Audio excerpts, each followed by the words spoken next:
안녕하세요. 저는 인천에 사는 20대 여자입니다. 제가 여기에 글을 쓰게 될 줄은 정말 상상도 못했습니다. 얼마 전 저희 가족에게 너무나 놀라운 일이 일어나 이렇게 사연을 보내려고 합니다. 역시 사람은 마음을 곱게 먹어야 하나 봐요. 항상 누군가를 도우면서 살아가야 한다는 걸 이번에 일어난 일 덕분에 몸소 깨닫게 되었습니다. 저에게는 한때 결혼을 약속했던 남자가 있었어요. 저와 남친의 집안이 비슷비슷해서 딱히 누가 더 기울고 그런 게 없었습니다. 저희 부모님은 옷가게를 하셨고 예비 시댁은 빵집을 운영하고 계셨어요. 부모님들끼리는 20살 때부터 친구셔서 엄청 친하셨어요. 결혼도 비슷한 시기에 하고 임신도 비슷한 시기에 하셨어요. 그래서 서로 아이 낳으면 결혼시키자고 장난식으로 이야기하기도 했고요. 그런데 말이 씨가 됐는지 장난으로 했던 말이 진짜 현실로 되더라고요. 저와 남친은 대학교 CC였습니다. 첫 만남은 친구 대신 나갔던 과팅에서 시작되었어요.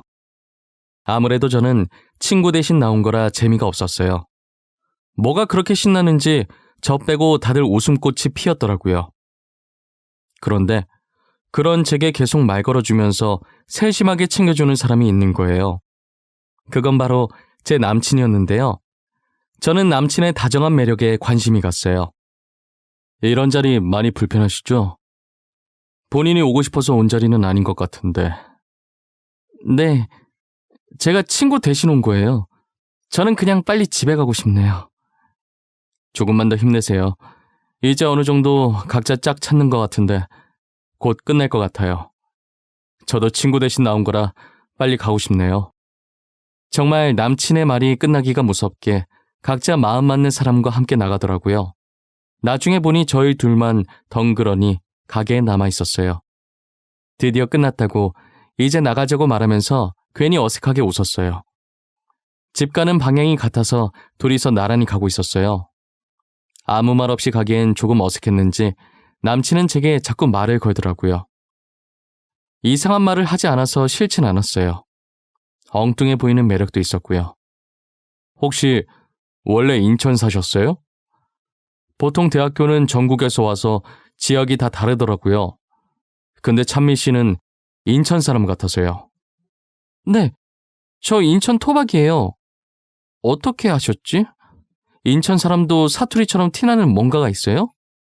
아니요, 그냥 제 느낌이 그랬어요.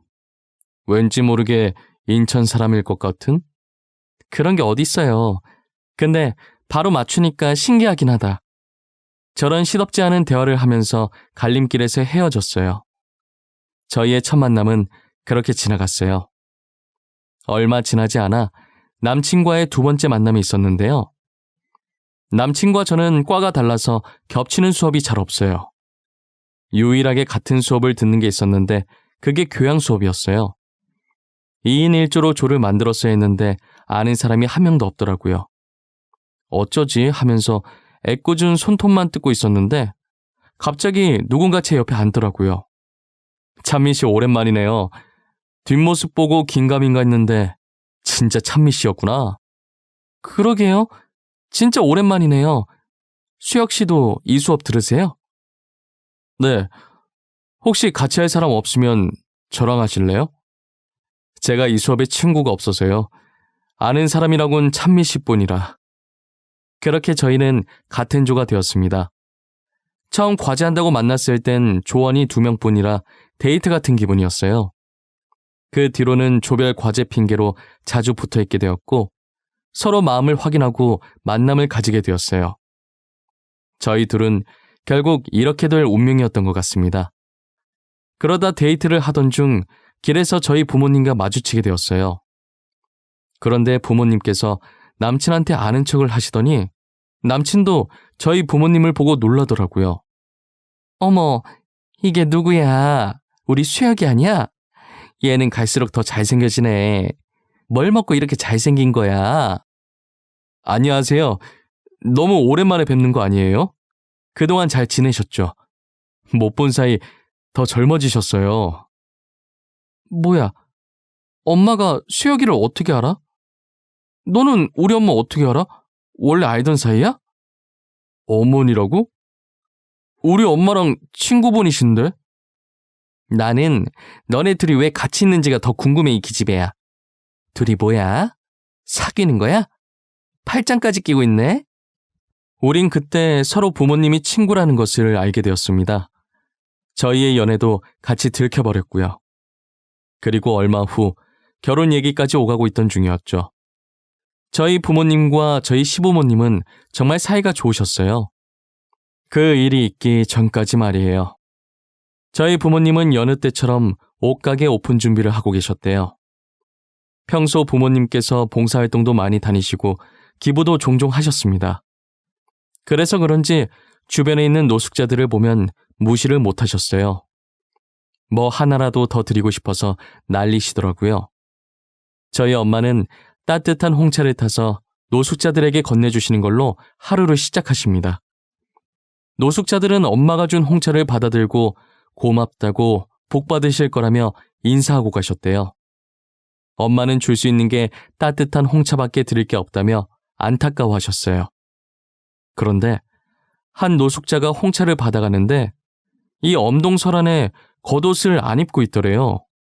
얼굴과 몸이 바짝 얼었고 홍차를 받은 손도 사시나무 떨듯 엄청 떨고 계셨대요.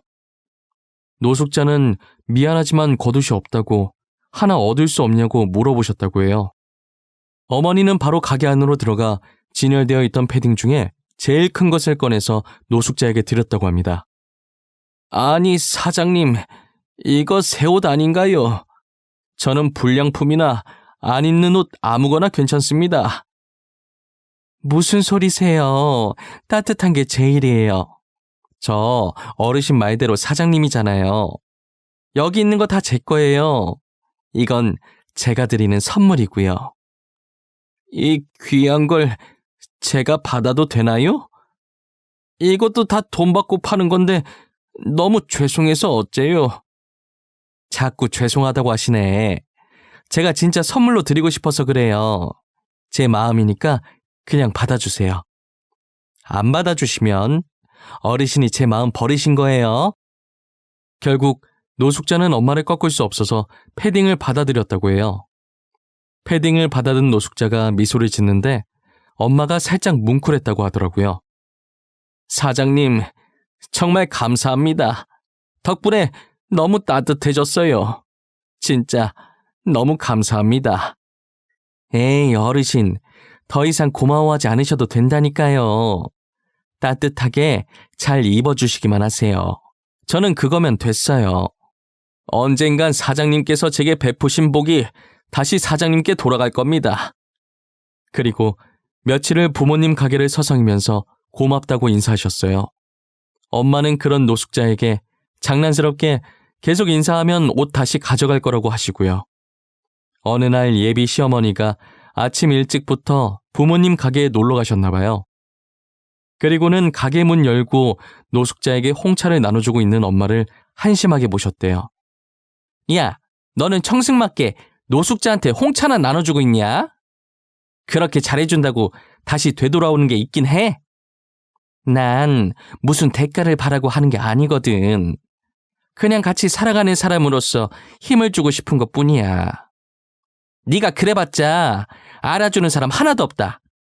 그러다 네 살림만 거덜나는 거야. 내 살림 걱정하지 말고 네 살림이나 걱정해. 내 살림은 내가 알아서 할게. 아침부터 엄마의 신경을 박박 긁고 갔다고 해요. 예비 시어머니가 나가실 때 지갑을 카운터에 놔두고 갔다고 하더라고요. 그래서 잠시 가게를 아빠한테 맡기고 예비 시어머니 빵집으로 향하셨대요. 빵집에 도착하자마자 앙칼진 소리가 문 밖에서부터 나더래요. 예비 시어머니는 어떤 손님한테 화를 내고 계셨대요. 뭐 때문에 이렇게까지 화를 내나 싶어서 가까이 가니 손님이 가지고 있던 돈이 빵 가격보다 턱없이 부족했어요. 죄송하지만 제가 가진 돈이 이것밖에 없어요. 이거라도 어떻게 안 될까요? 아니, 돈이 없는데 여길 왜 온대? 돈이 없으면 애초에 여길 오지 말았어야지. 죄송해요. 제가 빵이 너무 먹고 싶어서요. 이러면 안 되는 걸 알지만 이 돈만큼의 빵이라도 어떻게 얻을 수 없을까요? 안 된다는 거 알면서 왜 물어봐요? 안 돼요. 절대 못 줘요. 그러니까 당장 나가세요. 끌어내기 전에 당장 나가라고요. 그냥 빵 조금만 떼서 드시라고 줄 법도 한데 그걸 안 된다고 가게가 떠나가라 고래고래 소리를 지르고 있었대요. 엄마는 그런 예비 시모가 너무 한심했다고 합니다. 야, 너는 말을 그런 식으로밖에 못하니? 왜 이렇게 막말을 해대는 거야? 빵 조금 떼서 줄 수도 있잖아. 아니, 애초에 돈도 없으면서 살아온 게 잘못이지. 이게 내 잘못이야? 내 잘못이냐고? 그리고 네가 뭔데 참견이야? 진짜 한심하다 한심해. 이 나이 먹고 창피하지도 않니? 너 그러다 네가 했던 행동들 나중에 다시 너한테 부메랑처럼 돌아올 거다. 엄마는 막말하는 예비 시어머니께 그렇게 살지 말라고 한마디 해주고 나왔다고 해요. 그 소동이 있고 며칠 뒤 저희 부모님 가게에 들어온 손님들이 하는 얘기를 듣고 예비 시어머니 빵집에 무슨 일이 생겼다는 걸 알게 되었습니다. 그날 예비 시어머니께서 한참 열을 내고 계실 때 뒤에 다른 손님이 한 분 계셨었나 봐요. 그 손님이 몰래 영상을 찍어서 SNS에 땡땡 빵집 사장 인성이라는 제목으로 영상을 올렸더라고요. 영상은 삽시간으로 빠르게 퍼지면서 예비 시어머니의 빵집은 서서히 망이 가기 시작했어요. 결국 예비 시어머니는 빵집을 다른 사람에게 팔아넘기고 저희 부모님 가게 옆에 카페를 오픈하셨어요. 그런데 얼마 지나지 않아 이번엔 노숙자가 예비 시어머니 카페에 들어갔나 봐요. 예비 시어머니의 찢어지는 목소리가 저희 부모님 가게까지 다 들렸었어요. 사장님, 혹시 따뜻한 거 하나만 주실 수 있나요? 제가 너무 추워서요. 정말 죄송합니다. 아니, 이 동네는 거지들밖에 없나? 돈도 없이 카페를 왜 들어와? 내가 자선사업가야? 몸이 너무 차가워서 그래요. 따뜻한 물이라도 한 잔 안 될까요? 나한테 맡겨놨어? 죄다 나한테 와서 난리야. 빨리 나가. 당장 안 나가? 그렇게 갑질을 해대서 빵집이 망한 지 불과 얼마 지나지 않았었는데 예비 시어머니는 그걸 곳에 잊었나 보더라고요. 그 성격 못 버리고 대쪽같이 화내면서 노숙자를 카페에서 쫓아내버렸어요. 시끄러운 소리에 엄마가 나가보니까 쫓겨난 노숙자가 카페 앞에서 몸을 웅크리고 있었어요. 가까이 다가가 보니 전에 엄마가 패딩을 선물로 줬던 그 노숙자였어요. 엄마는 노숙자를 붙잡고 가게 안으로 데리고 들어오셨어요. 그리고는 노숙자에게 따뜻한 커피를 만들어 드렸대요. 정말 감사합니다. 제가 매번 이렇게 신세만 지고 있네요. 이걸 어떻게 다 갚아야 할지. 아니에요. 도울 수 있을 땐 서로 도와주는 게 맞죠. 불편해하지 마시고 여기서 몸 좀 녹이고 가세요. 사장님께 얼마 지나지 않아 큰 복이 들어올 거예요. 커피 잘 마셨습니다. 덕분에 몸도 따뜻해졌고요. 노숙자는 알 수 없는 말을 하시더니 의미심장한 표정으로 엄마를 한번 보시고 나가셨대요. 또다시 예비 시어머니의 갑질하는 영상이 퍼졌어요. 결국 카페도 팔아넘기게 되었습니다. 엄마는 계속되는 예비 시어머니의 갑질을 가만히 지켜보셨어요. 그러더니 나중에는 제가 결혼하면 시집살이 시킬 것 같다며 결혼 얘기는 없던 일로 하기로 했습니다. 저도 영상들을 보니 도저히 결혼은 안 되겠더라고요. 일주일이 지났을 때쯤 멀끔한 신사 한 분이 부모님 가게로 들어오셨어요. 그리고는 가만히 서서 엄마를 빤히 보시더래요. 저희 가게가 주로 여성을 주 고객으로 하는 옷가게라 남성용 옷은 없는데 혹시 선물용으로 사러 오신 건가요? 옷을 사러 온 것이 아니에요. 저는 여기 사장님을 만나러 온 것입니다. 제가 여기 사장님인데 무슨 일이시죠? 혹시 제가 실수한 거라도 있나요? 그런 게 아닙니다. 사장님께 복을 전해주려고 왔어요. 그때 사장님께서 패딩을 선물로 주셨던 노숙자, 기억하십니까? 네, 당연히 기억나죠. 최근에 못 본 것 같긴 한데 혹시 그분께 무슨 일이라도 있는 건가요? 엄마는 그때까지만 해도 노숙자한테 무슨 일이 생긴 줄 아셨대요. 최근 홍차를 나눠줄 때 그분이 안 보이셨거든요. 사장님, 제가 바로 그 노숙자입니다. 여기 제 손에 들려있는 종이 가방 속엔 사장님의 패딩이 들어있고요. 아니, 이게 무슨 로또 당첨되셨어요? 이렇게 보니 완전 딴 사람 같으세요. 사실 땡땡 가구가 제 회사입니다. 제 삶이 너무 재미없어서 살면서 안 본 게 뭐가 있지 하다가 노숙자 생활을 해본 거예요. 땡땡 가구요? 그거 엄청 유명한 회사 아닌가요? 우리 딸방에 있는 가구들도 다 거기 제품들인데. 아, 그러세요? 다른 거 필요한 거 있으면 언제든지 말씀해 주세요.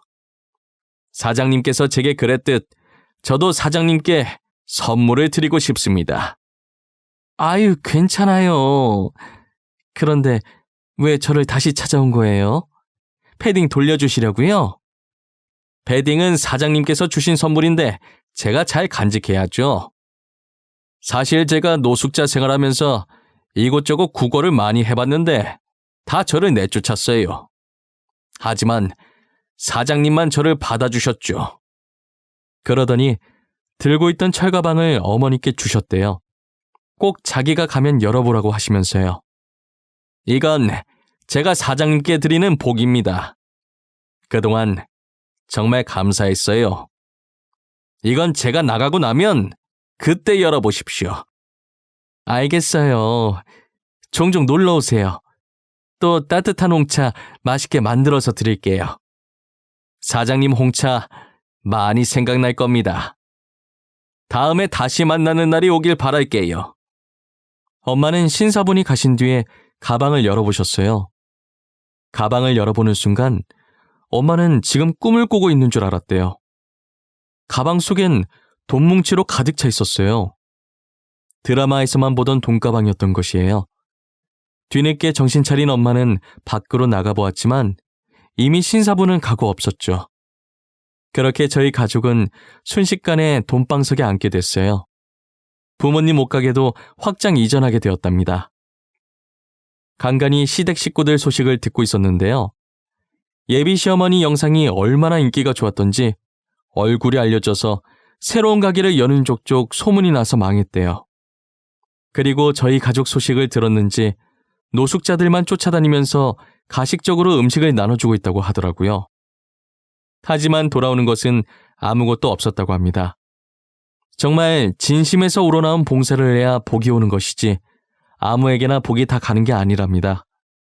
사람은 살면서 마음을 곱게 먹어야 하는 것 같습니다. 옛날 말 틀린 거 하나 없어요.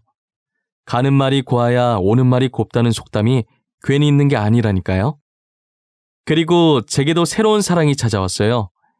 결혼도 코앞에 앞두고 있답니다. 정말 소름 돋는 게 지금 제가 만나고 있는 남친이 글쎄 그 신사분 막내 아들이었더라고요.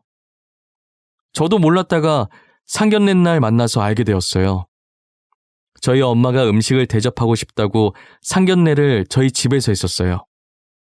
초인종 소리에 제가 뛰어나가 문을 열어들었는데 주방에서 나오던 엄마가 소리를 지르시면서 들고 있던 국자를 떨어뜨리는 거예요.